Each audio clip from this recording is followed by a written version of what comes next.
आज आपण नाश्त्याला नारळाच्या पुऱ्या बनवणार आहोत।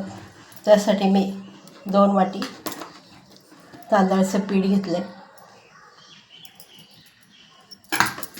ते खवलेला नारळ घेतलाय, चवीपुरतं मीठ घालते मी, थोडा कढीपत्ता टाकते, कढीपत्ता बारीक केलाय तो टाकते।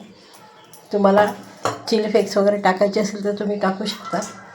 आणि गरम पाणी करून घेतले, ते गरम पाण्यात हे पीठ भिजवते।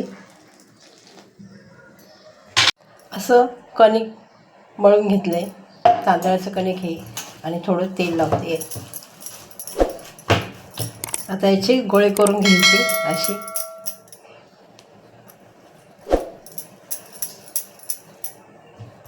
प्लास्टिकचं पेपर घेतलं मी, त्याला थोडंसं तेल लावलं आणि त्याच्यावर हे पीठ ठेवलं। आता परत वरतून प्लास्टिकचं पेपर ठेवते आणि ताटाने असं प्रेस करून घेते।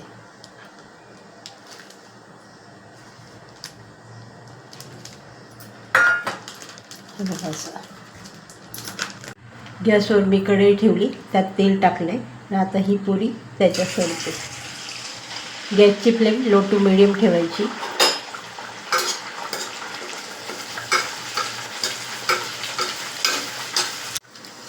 आता मी काढून घेते आणि दुसऱ्या पण अशाच करते। ह्या पुऱ्या लोणच्यासोबत किंवा चहासोबत छान लागतात। रेसिपी आवडली असेल तर लाईक करा, शेअर करा, सबस्क्राईब करा। धन्यवाद।